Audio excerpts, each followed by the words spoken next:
Hello students, last video में हमने curve tracing के रूल्स कुछ डिस्कस किए थे। तो उसमें से कुछ रूल्स अभी रह गए हैं, एक दो रूल्स डिस्कस करेंगे और उसके बाद उससे रिलेटेड हम इम्पोर्टेंट क्वेश्चंस को सॉल्व करेंगे। तो स्टूडेंट्स, अगर किसी को भी अगर पूरे रूल्स स्टार्टिंग से चाहिए तो उसका लिंक मैंने डिस्क्रिप्शन बॉक्स में दे दिया है नीचे, आप उस पर जाकर लिंक पर जाकर देख सकते हैं। और इंजीनियरिंग और बीएससी से रिलेटेड और भी अच्छी अच्छी वीडियोस जो है मैंने वो इस डिस्क्रिप्शन बॉक्स में ऐड कर देनी है। तो आपको कोई भी टॉपिक में प्रॉब्लम हो तो आप वहाँ पर जाकर लिंक पे जाकर उन्हें सर्च कर सकते हैं और वहाँ से देख सकते हैं, नहीं तो प्लेलिस्ट में जाकर भी आप इस चैनल के देख सकते हैं। तो स्टूडेंट्स, यहाँ पर हम डिस्कस करें region where curve does not exist, ये पॉइंट। तो कर्व किस रीजन में एग्जिस्ट नहीं करेगा वो आइडेंटिफाई करना है, प्लेन का वो रीजन जिसमें कर्व एग्जिस्ट नहीं करेगा। तो उस पॉइंट को हम यहाँ से डिस्कस कर रहे हैं। उसके लिए आपको क्या करना है, solve the equation of curve for any of the variable x और वाई। कर्व की इक्वेशन को सॉल्व कर लेना है, चाहे एक्स के लिए चाहे वाई के लिए, and examine the region where y have imaginary value for x और वाइस वर्सा। मतलब अगर आपने वाई की value in terms of x find करी है तो ये चेक कीजिए एक्स की ऐसी क्या वैल्यू है जो रखने पर वाई इमेजिनरी आने वाला है, तो उस रीजन में कर्व एग्जिस्ट नहीं करेगा। अगर x equal to in terms of y निकाला है तो ये चेक किए y क्या रखने पर x की वैल्यू इमेजिनरी आने वाली है। तो ऐसा अगर कोई पोर्शन है तो कर्व उस रीजन में एग्जिस्ट नहीं करेगा। जैसे अगर हम बात करते हैं एग्जांपल के लिए y square is equal to x cube एक कर्व है, तो अगर हम इस कर्व की बात करें तो यहाँ पर हम देखें वाई अंडर रूट में वैल्यू किसकी आएगी, वहीं से हमें इमेजिनरी में टर्म मिलेगी। तो यहाँ पर हम देख सकते हैं कि y की वैल्यू इजीली सॉल्व करके अंडर रूट में निकल सकती है। तो यहाँ से आपकी वैल्यू आएगी y is equal to x root x. अगर हम y सॉल्व करते हैं, y square is equal to x था तो यहाँ से y सॉल्व करेंगे स्टूडेंट, तो क्या आ जाएगा, एक्स रूट एक्स आ जाएगा। अब हमें देखना है कि x की ऐसी क्या वैल्यू है जिसके लिए y इमेजिनरी आने वाला है। तो अगर हम यहाँ पर देखें स्टूडेंट, तो x नेगेटिव रखेंगे कोई भी वैल्यू, तो अंडर रूट में x नेगेटिव रखने पर ये नेगेटिव बनेगा अंडर रूट में, और नेगेटिव बनने का मतलब y इमेजिनरी आ जाएगा। अंडर रूट में नेगेटिव बनने का मतलब इट मीन्स उस रीजन में y की कोई रियल वैल्यू नहीं मिलेगी, इट मीन्स कर्व एग्जिस्ट नहीं करेगा। तो ये यही पॉइंट कहता है। तो यहाँ पर हम देख रहे हैं कि y is imaginary if x is negative और x लेस देन 0, तो curve will not exist in x less than 0 region, यानी कि इस रीजन में कर्व एग्जिस्ट नहीं करेगा। स्टूडेंट, हम अगर इसे कंप्लीट जो अभी तक हमने रूल डिस्कस किए उसके बेसिस पर ट्रेस करने की कोशिश करें, तो सबसे पहला रूल हमने डिस्कस किया था, हमें सबसे पहले कर्व को ट्रेस करने के लिए उसकी सिमेट्री चेक करनी होती है। तो स्टूडेंट, हम इसकी सिमेट्री चेक करेंगे। सिमेट्री हमने सबसे पहला पॉइंट डिस्कस किया था कि अगर x को माइनस एक्स से रिप्लेस करने पर इक्वेशन में कोई चेंज नहीं आता तो curve symmetrical about y axis होता है। तो स्टूडेंट, हम देखेंगे कि इक्वेशन में x की जगह पे माइनस एक्स रखेंगे तो इक्वेशन चेंज हो जाएगी, क्योंकि यहाँ पर y square minus x cube हो जाएगा, तो इक्वेशन चेंज हो रही है। अगर चेंज नहीं होती है तो सिमेट्री होगी वाई एक्सिस के अबाउट, पर यहाँ चेंज हो जा रही है एक्स को माइनस एक्स से रिप्लेस करने पर, तो इसलिए सिमेट्री वाई एक्सिस के अबाउट नहीं होगी। अब एक्स एक्सिस के अबाउट सिमेट्री कब होती है, जब वाई को माइनस वाई से रिप्लेस करने पर इक्वेशन में कोई चेंज नहीं आता। तो स्टूडेंट, हम देख रहे हैं वाई को माइनस वाई से रिप्लेस करने पर इक्वेशन में कोई चेंज नहीं आ रहा है, इसलिए सिमेट्री किसके अबाउट होगी, एक्स एक्सिस के अबाउट होगी। तो ये कर्व सिमेट्रिकल किसके अबाउट हुआ, एक्स एक्सिस के, क्योंकि वाई को माइनस वाई से रिप्लेस करने पर कोई चेंज नहीं आ रहा। पहला पॉइंट खत्म हुआ। दूसरा पॉइंट हमने डिस्कस किया था कि ओरिजिन से पास होकर कर्व जाता हो, तो यहाँ पर हम देख रहे हैं कि 0 0 x0 y0 रखने पर लेफ्ट साइड और राइट साइड दोनों से वैल्यू 0 0 आ रही है। तो इसका मतलब इक्वेशन सेटिस्फाई हो रही है 0,0 से। इक्वेशन सेटिस्फाई हो रही है, इसका मतलब कर्व ओरिजिन से पास होकर जाता है। फिर हमने देखा था ओरिजिन से पास होकर जाता है तो कर्व का ओरिजिन पर नेचर चेक करते हैं। नेचर चेक करना मैंने बताया था कि ओरिजिन पर टेंजेंट की इक्वेशन निकालते हैं। वो कैसे फाइंड आउट करते हैं स्टूडेंट, हमने डिस्कस किया था लोएस्ट डिग्री टर्म को 0 के इक्वल रख के। तो इसमें सबसे कम डिग्री की टर्म कौन सी दिख रही है हमें, वाई स्क्वायर। तो स्टूडेंट, हम इसको अगर 0 के इक्वल रख देंगे तो y into y equal to 0 आ जाएगा, और दो पॉसिबल y की वैल्यू मिलेगी, y इक्वल टू 0 और दूसरी भी y इक्वल टू 0। तो हमने डिस्कस किया था दो सेम इक्वेशन बने, तो ये जो इक्वेशन आई है वो टेंजेंट की इक्वेशन आती है यहाँ से लोएस्ट डिग्री टर्म को 0 के इक्वल रखकर। तो ये जो दोनों इक्वेशन आई हैं वो दोनों सेम आ रही हैं, इसका मतलब ओरिजिन पर कर्व के दो टेंजेंट हैं पर दोनों सेम है। तो हमने डिस्कस किया था कि जब दो सेम टेंजेंट की इक्वेशन बने तो कर्व क्या बनेगा, ओरिजिन पर कस्प शेप बनेगा। कस्प शेप मतलब इस तरीके से बनेगा। अब वो डिपेंड करता है कि किस साइड बनेगा, किस डायरेक्शन में बनेगा, वो डिपेंड करता है टेंजेंट की इक्वेशन क्या है। हमेशा टेंजेंट जस्ट बीच में रहेगा और ब्रांचेस दोनों साइड निकलेगी। तो यहाँ पर हमारा टेंजेंट क्या आ रहा है, y equal to 0, y equal to 0 मतलब एक्स एक्सिस। तो स्टूडेंट, अगर एक्स एक्सिस टेंजेंट बन रही है ओरिजिन पर तो और कस्प बनना है, तो इसका मतलब एक्स एक्सिस तो ये हुई स्टूडेंट, तो इसमें कस्प पॉसिबिलिटी कैसे हो सकती है कि टेंजेंट बीच में आए, तो इसका मतलब एक्स एक्सिस यानी कि टेंजेंट बीच में है, तो या तो ऐसे बनेगा कस्प या ऐसे बन जाएगा ओरिजिन पर। दो पॉसिबल केस बन सकते हैं। अब दोनों में से क्या बनेगा, इधर की साइड बनेगा कस्प या इधर की साइड बनेगा, उसके लिए हमने चेक किया region where curve does not exist. तो यहाँ से आप देख सकते हैं कि ये y equal to x root x आ रहा है, तो x नेगेटिव होने पर y इमेजनरी आ रहा है, इसका मतलब कर्व एग्जिस्ट नहीं करेगा जहां पर x नेगेटिव है, क्योंकि y उस केस में इमेजनरी आने वाला है।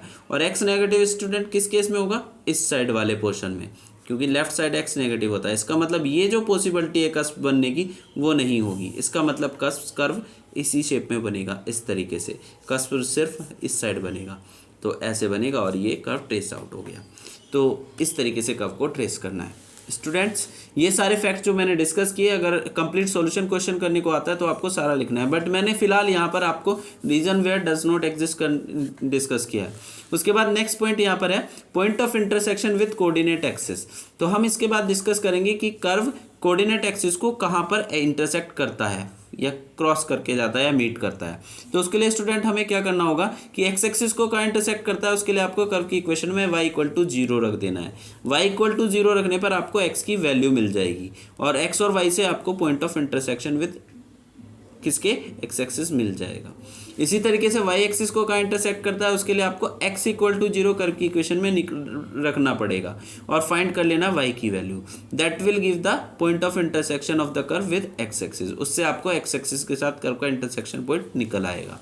नेक्स्ट स्टूडेंट आपको क्या करना है, ये जो न्यू पॉइंट्स आपने निकाले हैं, अब हमें now check the nature of curve at these new points. वो जो नए पॉइंट आए हैं उन पर भी कर्व का नेचर चेक करेंगे, यानी कि उन पॉइंट पर जाकर कर्व किस शेप में बन रहा है। उसके लिए आपको क्या करना है कि उन नए पॉइंट पर टेंजेंट की इक्वेशन निकालनी है। बट टेंजेंट निकालने के लिए तो शॉर्ट ट्रिक हमने पढ़ी हुई है, लोएस्ट डिग्री टर्म को 0 के इक्वल रखकर टेंजेंट लाइन की इक्वेशन निकाल लेते हैं। बट स्टूडेंट ध्यान रखिएगा वो ट्रिक सिर्फ ओरिजिन पर काम करती है, और हमने जो point of intersection coordinate axis के साथ कर्व का निकालना है, जरूरी नहीं है वो ओरिजिन पर ही आए।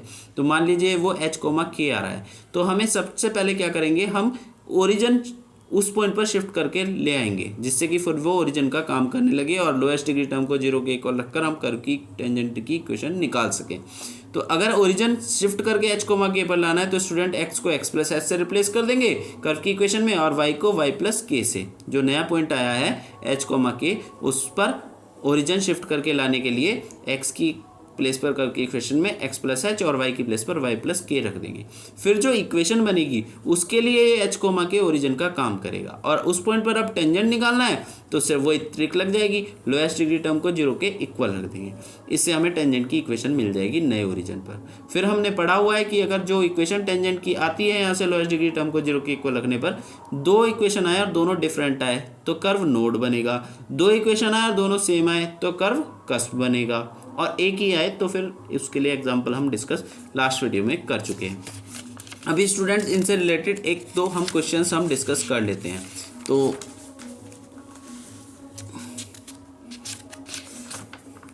एक दो क्वेश्चंस हम स्टूडेंट डिस्कस कर लेते हैं यहाँ पर। तो स्टूडेंट्स अब ये आपके सामने एक क्वेश्चन है, trace the curve y square into 2a minus x is equal to x cube. ये यूनिवर्सिटी एग्जाम में क्वेश्चन 2015-16 में यूनिवर्सिटी एग्जाम में आया हुआ है। तो इसको हम ट्रेस करते हैं, trace the curve y square into 2a minus x is equal to x cube. इस कर्व को ट्रेस करना है। तो स्टूडेंट हमने जो क्लूज या फैक्ट्स डिस्कस किए थे पहले उनको कलेक्ट कर लेते हैं इस कर्व के कोरस्पॉन्डिंग, और फिर उसको कर्व को ट्रेस कर लेंगे। पहला फैक्ट हमने जो डिस्कस किया था, फर्स्ट फैक्ट था, that is symmetry. First point जो हमारा था वो था सिमेट्री। ठीक है, तो कर्व सिमेट्री हम कर्व की चेक करते हैं। तो टोटल स्टूडेंट हमने 4 टाइप की सिमेट्री डिस्कस की थी। Symmetry about x axis curve की होगी अगर कर्व की इक्वेशन में जहां पर भी y दिखाई दे वो इवन पावर में, या y को माइनस वाई से रिप्लेस करने पर इक्वेशन एज इट इज रहे, तो curve symmetrical about x axis होगा। तो स्टूडेंट हम देख रहे हैं यहाँ पर कर्व की इक्वेशन में y की पावर इवन दिख रही है, y की एक ही टर्म है और वो भी इवन पावर में है। अगर सारी और भी टर्म होगी तो भी सारी इवन पावर में अगर हैं तो curve symmetrical about x axis होगा। तो आप देख सकते हैं यहाँ पर y की पावर इवन दिख रही है, तो there is symmetry about x axis. ठीक है, तो आपको बस इतना बात लिखनी है, रीजन लिखना चाहे लिख सकते हैं, अदरवाइज इतना भी सफिशिएंट है।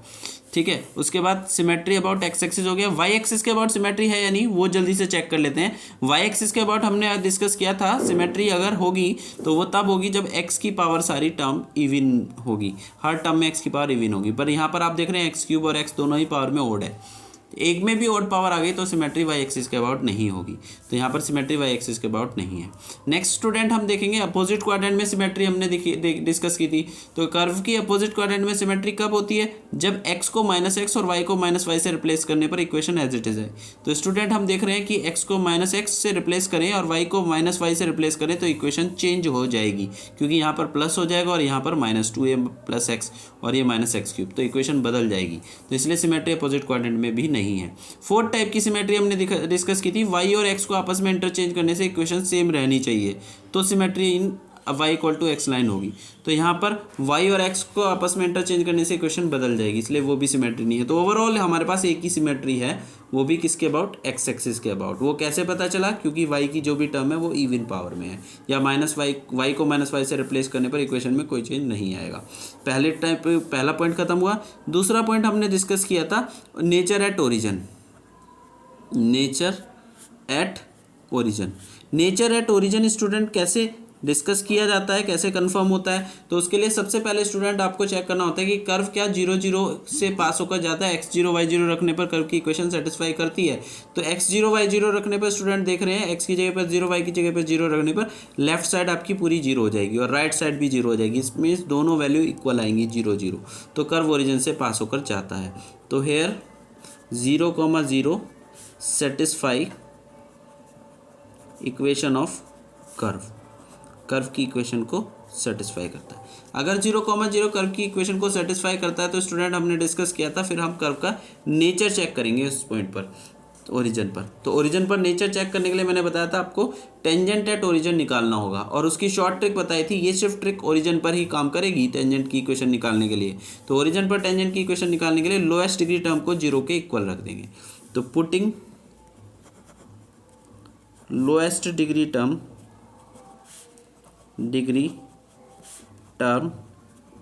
Equal to 0। तो स्टूडेंट आप यहाँ से देख सकते हैं, इस इक्वेशन को हम ऐसे भी लिख सकते हैं 2ay² - xy² -x³ = 0। तो इसमें आप सबसे कम डिग्री की टर्म कौन सी देख रहे हैं? ये टर्म आप देखेंगे तो 2 डिग्री की टर्म है। ये कितने डिग्री की टर्म है? 3 डिग्री की। और ये कितने की डिग्री की टर्म है? 3 डिग्री की। तो स्टूडेंट आप यहाँ देख सकते हैं सबसे कम डिग्री की टर्म कौन सी बन रही है? 2ay²। तो इसको हमें 0 के इक्वल रखना है। तो 2ay² = 0। तो यहाँ से क्या पॉसिबिलिटी आती है? y² = 0। और यहाँ से हम y × y = 0 ऐसे लिख सकते हैं। तो पॉसिबल वैल्यूज़ क्या ही हैं? y = 0 और y = 0। तो दो पॉसिबल केस बने हैं, पर दोनों ही, यानी कि ये जो इक्वेशन बनती है, हमने बताया था लोएस्ट डिग्री टर्म को 0 के इक्वल रखकर जो इक्वेशन आती है, this is equation of tangent at origin. तो यहाँ पर आप देख रहे हैं 2 इक्वेशन आई है और दोनों सेम आई हैं। तो 2 same tangents at origin, that is y = 0। y = 0 मतलब x एक्सिस। तो x एक्सिस ओरिजिन पर टेंजेंट बन रही है, पर वो दोनों सेम आ रहे हैं। तो हमने डिस्कस किया था जब भी 2 सेम टेंजेंट आए तो कर्व क्या बनेगा? कस्प बनेगा। So curve will be cusp shape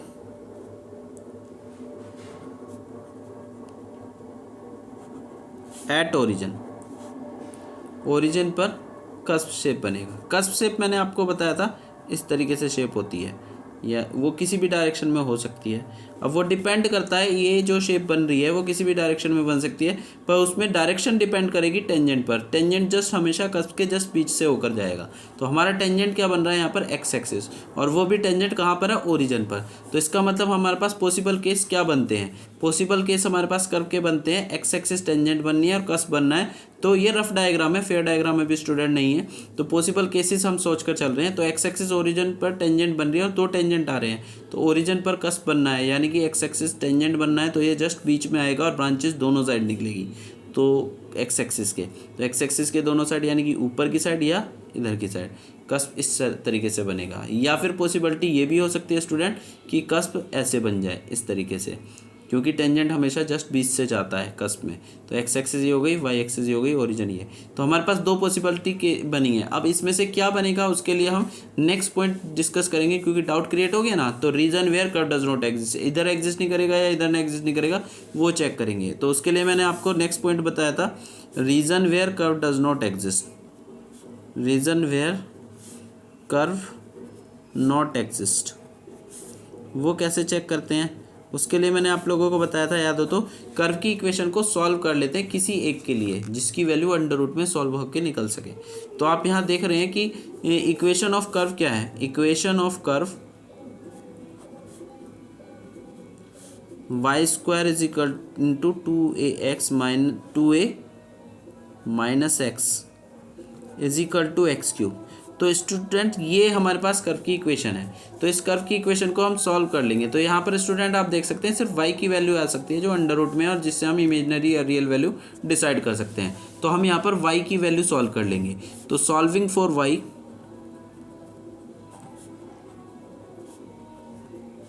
we have y is equal to, student यहाँ से क्या वैल्यू आ जाएगी, x root x upon 2a minus x. तो यहाँ से जब हमने ये सॉल्व करके देखा तो हमें ये देखना है कि x की किस वैल्यू के लिए y इमेजिनरी आ रहा है, उस रीजन में कर्व एग्जिस्ट नहीं करेगा। तो यहाँ पर हम देख रहे हैं कि यहाँ पर जो ये वैल्यू है x y अंडर रूट में दिख रही है, इसमें ये दो फैक्टर्स हैं। तो रफली वो कंफर्म करने के लिए किस रीजन में ये इमेजिनरी बनेगा y की वैल्यू टोटल, तो इनको अलग अलग जीरो के इक्वल रख दो। तो अगर हम x जीरो रखते हैं तो आपको एक वैल्यू x जीरो मिलती है, और इसको जीरो रखते हैं 2a माइनस एक्स, तो x की वैल्यू आपको क्या मिलती है 2a। और इनको नंबर लाइन पर प्लॉट कर लो, तो एक तो 0 हो गया और एक 2a हो गया। तो इसमें x एक्सिस यानी कि नंबर लाइन जो है वो कितने पार्ट में डिवाइड हो गई, एक 2a के इधर, एक 0 और 2a के बीच में, और एक ये। इन तीनों पॉइंटों के रीजन में हम चेक कर लेंगे एक एक पॉइंट लेकर। तो 2a से ग्रेटर कोई पॉइंट लेकर देखो पहले इधर कर्व एग्जिस्ट करेगा नहीं करेगा, यानी कि इसमें इमेजिनरी आएगा या नहीं आएगा। तो 2a से ग्रेटर कोई वैल्यू ली हमने, रफली x इक्वल टू 3a ले लिया मान लीजिए। तो 3a रखेंगे तो ये x ऊपर 3 रखने पर पॉजिटिव आएगा। नीचे रखेंगे 2a माइनस 3a, तो आप देख सकते हैं कि ये ऊपर तो आ गया 3a, नीचे वैल्यू रखा 2a माइनस 3a, तो कितना आएगा माइनस a। तो अंडर रूट के अंदर नेगेटिव वैल्यू आ जाएगी। नेगेटिव वाले की वैल्यू अंडर रूट में आने का मतलब imaginary, it means curve exist नहीं करेगा। किस रीजन में कर्व एग्जिस्ट नहीं करेगा, तो यहाँ पर जो y है वो क्या आ रहा है, इमेजिनरी आ रहा है। कब, if x greater than 2a। और स्टूडेंट आप देख सकते हैं ये वाला पोर्शन तो हमने चेक कर लिया। अब इन बिटवीन 0 और 2a के देख लेते हैं। तो 0 और 2a के बीच में कोई भी पॉइंट ले लीजिए, मान लीजिए 0 और 2a के बीच में मैंने पॉइंट ले लिया a। तो a पॉइंट अगर हम x इक्वल टू a रख कर देखें तो क्या नेगेटिव बन रहा है अंडर रूट के अंदर, चेक करते हैं। तो x इक्वल टू a यहाँ पर रखा तो ऊपर a आ जाएगा और नीचे आएगा 2a माइनस a, यानी कि प्लस का है। तो सॉल्व करके a अपॉन a आ जाएगा जो कि पॉजिटिव वैल्यू है। तो पॉजिटिव वैल्यू है तो यानी कि कर्व इस रीजन में एग्जिस्ट करेगा। एग्जिस्ट वही नहीं करेगा जहाँ नेगेटिव आएगा। तो इसमें भी एग्जिस्ट करेगा, इसमें एग्जिस्ट करेगा, इसमें एग्जिस्ट नहीं करेगा। इसमें देखते हैं 0 और 0 के लेफ्ट साइड। तो 0 के लेफ्ट साइड कोई भी एक वैल्यू ले लीजिए, मान लीजिए यहाँ पर मैंने माइनस ए लिया। तो माइनस ए लेफ्ट साइड की वैल्यू एक्स की जगह पर रख कर देखिए, एक्स माइनस ए रखेंगे तो ऊपर आएगा आपका रूट में माइनस ए, नीचे आएगा 2a, और x की जगह पर माइनस ए रखेंगे, ऑलरेडी एक माइनस है तो प्लस ए आ जाएगा। तो अंडर रूट के अंदर आप देख रहे हैं ओवरऑल वैल्यू नेगेटिव आ रही है। इसका मतलब कर्व इस केस में भी एग्जिस्ट नहीं करेगा। किस केस में, जब x की वैल्यू 0 से लेस हो। तो y is imaginary if x greater than 2a and x less than 0। So curve will not exist, curve will not exist in these regions. इन रीजन में कर्व एग्जिस्ट नहीं करेगा।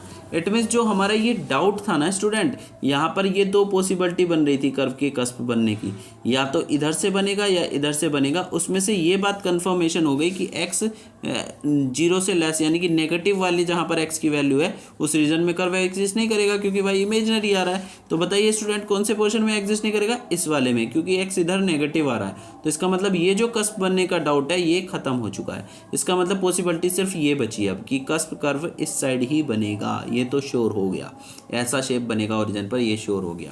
अब आगे कर्व कैसा बनेगा उसके लिए हमें देखना होगा नेक्स्ट पॉइंट, फोर्थ एसिम्पटोट। तो कर्व का एसिम्पटोट निकालने के लिए स्टूडेंट मैंने आपको ट्रिक बताई थी कि वाई एक्स की क्या वैल्यू पर वाई इन्फिनिटी हो जाएगा वो कर्व का एसिम्पटोट होता है, या वाई की किस वैल्यू के लिए एक्स इन्फिनिटी हो जाएगा वो कर्व का एसिम्पटोट होता है। तो यहाँ पर आप देख सकते हैं कि वाई जो है वो इन्फिनिटी हो जाएगा। कब ये इन्फिनिटी होगा? एज एक्स कितना हो जाए 2a। अगर x 2a रखेंगे तो y इन्फिनिटी हो जाएगा। तो इसका मतलब कर्व का एसिम्पटोट क्या हुआ? x equal to 2a is asymptote to the curve, वो कर्व का एसिम्पटोट हो जाएगा। एसिम्पटोट मतलब वो लाइन जो कर्व की टेंजेंट एट इन्फिनिटी बनने वाली है, यानी कि जिसे कर्व इन्फिनिटी पर टच करेगा। तो ये वो लाइन हमें पता लग गई। तो अब जरा देख लेते हैं स्टूडेंट इन सारे फैक्ट के अकॉर्डिंग कर्व कैसा बनना चाहिए। तो ये एक्स एक्सिस हो गई, ये वाई एक्सिस हो गई। पहला फैक्ट हमने डिस्कस किया था सिमेट्री अबाउट एक्स एक्सिस है, इसका मतलब जैसा ऊपर बनेगा उसकी मिरर इमेज नीचे बन जाएगी। दूसरा पॉइंट हमने डिस्कस किया था नेचर एट ओरिजिन, तो उससे हमें पता चला कि कर्व ओरिजिन पर कस्प से बनेगा। कस्प से मतलब ब्रांचेज ओरिजिन पर निकलेगी, और टेंजेंट एक्स एट ओरिजिन हमने निकाला था वो वाई इक्वल टू 0 लाइन यानी कि एक्स एक्सिस बनी थी। तो इसका मतलब इसका टेंजेंट ओरिजिन पर दो टेंजेंट बन रहे हैं, दोनों ही एक्स एक्सिस बन रही थी, इसका मतलब कर्व ओरिजिन पर कस्प बनेगा। इसका मतलब इस तरीके से ब्रांच बनेगी। एक टेंजेंट एक्स एक्सिस बन रही है यानी कि ब्रांचेज एक्स एक्सिस के ऊपर और नीचे बनेगी। तो ब्रांचेज इस तरीके से बनेगा, या तो इधर से बना था या इधर से बना था, दूसरा पॉसिबिलिटी। पर दूसरी पॉसिबिलिटी है नहीं, वो हम पहले ही चेक कर चुके हैं, क्योंकि कर्व एग्जिस्ट नहीं करेगा, ये हम चेक कर चुके हैं एक्स नेगेटिव साइड। तो एक्स नेगेटिव साइड इधर है, तो यानी कि इधर ये ब्रांच पॉसिबल है ही नहीं। तो इसका मतलब कर्व ऐसे ही बनेगा, ओरिजिन पर इस साइड ही ब्रांच निकलेगी, कस्प से इधर बनेगा। उसके बाद हमने देखा था कि एक्स 2a से ग्रेटर में भी कर्व एग्जिस्ट नहीं करेगा। मान लीजिए एक्स इक्वल टू 2a यहाँ कहीं पर है, 2a, 0, तो इसके ग्रेटर में भी कर्व एग्जिस्ट नहीं करेगा, ये भी हम चेक कर चुके हैं, यानी कि इधर कर्व एग्जिस्ट नहीं करेगा। उसके बाद हमने डिस्कस किया था एक्स इक्वल टू 2a इसकी एसिम्पटोट लाइन है। एसिम्पटोट लाइन है मतलब ए कर्व की एसिम्पटोट लाइन है। X equal to 2a line कौन सी होगी? जो वाई एक्सिस के पैरेलल होगी और 2a डिस्टेंस पर। तो स्टूडेंट ये वाली लाइन हो जाएगी, इसकी एसिम्पटोट लाइन है, यानी कि कर्व इसे इन्फिनिटी पर मीट करेगा। इसका मतलब जैसे जैसे कर्व इधर को आगे को बढ़ेगा वो इसको इन्फिनिटी पर मीट करेगा। इट मीन्स ये इसको इन्फिनिटी पर जाकर ऐसे अप्रोच करता हुआ लगेगा कि इन्फिनिटी पर मीट कर जाएगा। तो इट मीन्स कर्व इस तरीके से यहाँ पर बनेगा। ये आपका कस्प बन गया और ये एसिम्पटोट है, इसका मतलब इसको इन्फिनिटी पर जाकर मीट करेगा। जैसे जैसे x 2a की तरफ को जाएगा y इन्फिनिटी की तरफ को जाएगा, क्योंकि हमने अभी चेक करा x 2a रखने पर y इन्फिनिटी होगा। तो जैसे जैसे x कर्व 2a की तरफ को बढ़ेगा वैसे वैसे इन्फिनिटी की तरफ को अप्रोच करता चला जाएगा y। तो इसका मतलब कर्व इस तरीके से बनेगा स्टूडेंट, ये इसका डायग्राम हो जाएगा। ठीक है, तो ये इसका ट्रेसिंग हो जाएगी। बस आपको ये सारे फैक्ट लिखने हैं और उसके बाद इस तरीके से ट्रेस कर देना है। तो ये एग्जाम में आया हुआ क्वेश्चन है, 2-3 बार रिपीट हुआ है, तो स्टूडेंट इसीलिए 15-16 में हुआ है और इससे पहले भी ये 13-14 में भी एग्जाम में आया हुआ है। तो स्टूडेंट ये आपके लिए एक मैंने एग्जाम्पल भी डिस्कस कर दिया है, और इससे पहले वीडियो में भी मैंने कर्व ट्रेसिंग के सारे फैक्ट्स डिस्कस किए हैं, क्या रूल्स हैं, कैसे हमें कर्व को ट्रेस करना है वो डिस्कस कर चुके हैं, और कुछ एग्जाम्पल्स भी डिस्कस किए हैं। अगर किसी कोई इशू है तो उन फैक्ट को उस वीडियो में जाकर एक बार फिर से पढ़ सकता है, देख सकता है, और उसका लिंक मैं इस वीडियो के डिस्क्रिप्शन बॉक्स में नीचे प्रोवाइड कर दिया है।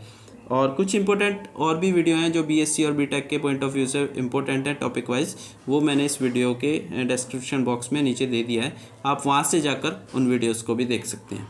आज के लिए इतना ही, बाकी फिर नेक्स्ट लेक्चर में डिस्कस करेंगे।